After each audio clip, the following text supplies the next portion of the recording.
संदेश लेखन जो 5 नंबर का आपके सीबीएसई बोर्ड एग्जाम में आएगा। तो इसके पैटर्न के लिए 3-4 चीजें हैं जो ध्यान में रखने योग्य है। बेटा तो डायरेक्ट यहाँ बोर्ड पे देख ले, मैं तो यहाँ खड़ी हूँ कैमरे में देखना पीछे गया। तो जो संदेश लेखन है 5 नंबर का आएगा। इसके लिए आप ये ध्यान रखिए कि जब आप आज के समय में संदेश कैसे कैसे भेजते हैं। व्हाट्सएप पर संदेश भेजते हैं, किसी का बर्थडे हुआ ऐसे वो फूल सा बना हुआ आता है, चौकोर आता है ना, गूगल पे भी मिल जाते हैं, है ना। तुम जियो हजारों साल 50 साल, ये दिन आए बार बार, ऐसे शायरी से लिखी होती है नीचे आता है जीवन में कामयाबी प्राप्त करो, तुम आगे बढ़ते रहो, उन्नति प्राप्त करो, भगवान का आशीर्वाद बना रहे, इस तरीके का छोटा सा संदेश होता है। तो जब फालतू बातें नहीं होती, तुम कैसे हो, मैं यहाँ पर कुशल हूँ, माता जी पिताजी को मेरा प्रणाम देना, ये बातें तो नहीं होती ना उसमें। तो पत्र और संदेश में सबसे पहले फर्क जो है वो आप अच्छे से जान लो। उसमें ना तो एड्रेस लिखा होता। अब पहले तो संदेश के कौन कौन से माध्यम है ये देखो, ये आएगा नहीं पेपर में लेकिन आपको पता होना चाहिए। हम क्या करते हैं, फेसबुक पे संदेश भेजते हैं। जैसे मैं घूमने गई, कोई तीर्थ यात्रा करी मैंने, अगर मैंने फोटो लगा दी, लोग नीचे कमेंट करते हैं ना, वो भी एक तरीके का संदेश है। उसमें भगवान का आशीर्वाद बना रहे, ये वो अच्छा परिवार रहे, भगवान का आशीर्वाद बने। कोई शादी की फोटो डाल देता है तो लोग नीचे अपनी भैया आपको बहुत बहुत बधाई इस अवसर पर, इस तरीके से नीचे कमेंट करते हैं ना, वो भी एक तरीके का संदेश है।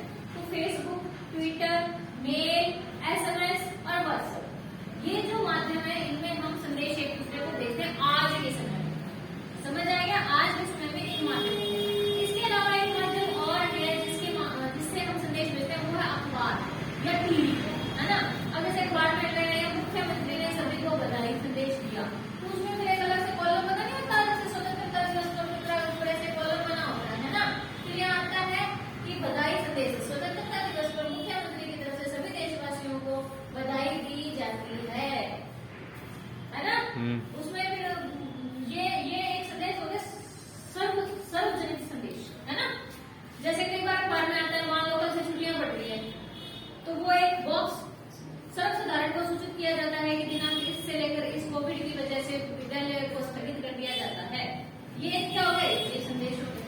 तो संदेश का मतलब है, एक पहली चीज ध्यान रखेंगे आप, 30 से 40 शब्दों के बीच में ही लिखना है, इससे बड़ा तो करना नहीं है। 30 से 40 शब्दों से बड़ा इसको करना नहीं है, फर्स्ट ऑफ ऑल, ठीक है। दूसरी चीज शॉर्ट और उसमें जो मेन चीज पे फोकस करना है, ठीक। और इसका पैटर्न कैसा होगा, इसको पूरा लेना है शब्द। सबसे पहले हम एक रेक्टेंगल बना लेंगे, पेपर में करने के हिसाब से बता रही हूँ, रेक्टेंगल बना लेंगे पेपर में कॉपी में आप, ठीक है। पीछे चले जाओ, पेपर पूरा नहीं आ रहा मैम, आ रहा है। तो ये रेक्टेंगल बना लेंगे हम। रेक्टेंगल बनाने के बाद में यहाँ पर हम हेडिंग डालेंगे जिस तरीके का हम संदेश दे रहे हैं। बधाई संदेश दे रहे हैं, बधाई संदेश, शोक संदेश दे रहे हैं, शोक संदेश, है ना। शुभकामना संदेश दे रहे हैं, शुभकामना संदेश। गुमशुदगी के बारे में बताना जा रहे हैं तो सूचना संदेश, सूचना देना किसी को, गुमशुदगी की सूचना के लिए संदेश। तो मान लो हम बधाई संदेश दे रहे हैं, तो हमने यहाँ पे लिख दिया बधाई संदेश।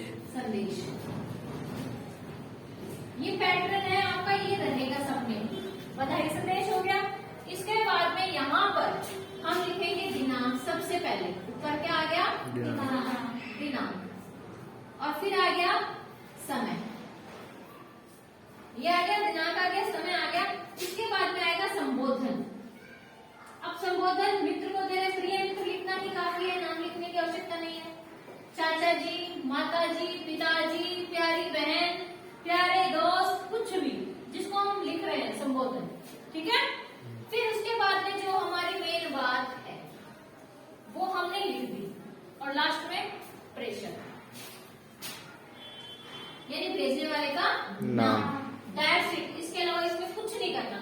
अब यहाँ हमारे पास थोड़ी सी जगह बची है ना, जो तो दिनांक समय आ गया।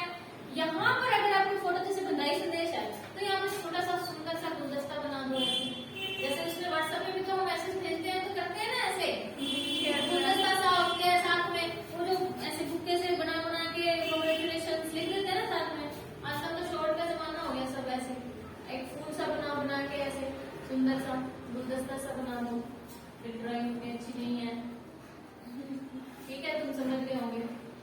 ये बधाई संदेश गुलदस्ता सब बना, ठीक है। अब इसकी जगह अगर सब शोक संदेश होता तब ऐसे देखो किसी की फोटो बनी होती है ना, ऐसे उसपे माला सी बनाई होती है, तो आप ऐसे छोटी सी फोटो सी बना के, है ना, ऐसे हल्की फुल्की सी ऐसे ऐसे बना के ऐसे ऐसे बना सकते हो, ठीक है। समझ में आया? यहाँ पर आप क्या लिख सकते हो, एक छोटी सी ऊपर शायरी लिख सकते हो ऐसे ऐसे करके बधाई संदेश में, जैसे उन्नति पाओ उन्नति करो ऐसे करके, अगर किसी को मतलब सफलता पे बधाई संदेश दे रहे हो तो इस तरीके, जन्मदिन पर दे रहे हो तो तुम जियो हजारों साल, ये दिन आए बार बार, है ना, इस तरीके से मेरी भी उम्र तुम्हें लग जाए, इस तरीके की बहुत सारी शायरियां होती है।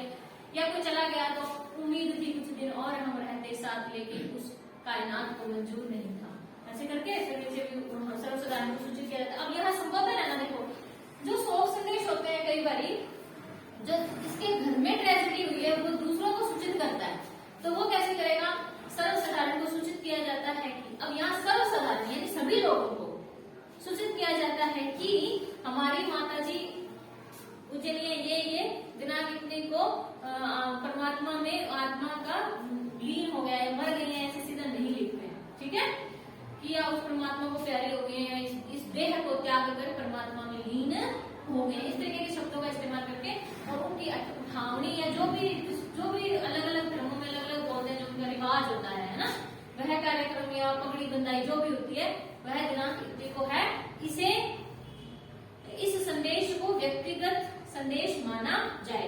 अभी वो एक बंदे को तो सारे रिश्तेदारों में कार्ड बंटे किसी सूचना छुपा दिया, या उसने कहते हैं व्हाट्सएप मैसेज बना दिया और सबको फॉरवर्ड कर दिया, समझ आ गया, जिससे सबको पता चल गया, उसने ऐसा मैसेज बना के अपना स्टेटस लगा लिया, या उसने ऐसा मैसेज बना के अपना ऑपरेशन परिवार के सभी दुखी जन, या इस तरीके से लिखते ना पीछे से, है ना, या उसने फेसबुक पे अपना ये लगा दिया, उसने पोस्ट लगा दी फेसबुक पे, इस तरीके से संदेश होते हैं। अब अगर किसी रिश्ते की डेथ हुई और उसको किसी ने लिखना है, तो यहाँ संबोधन में उसके जो लगते हैं उनका, ठीक है ना, कि भाई जाने वाली आत्माओं को भगवान अपने चरणों में जगह दे और आपको भी ये दुख सहन करने की हिम्मत दे, और यहाँ पे फिर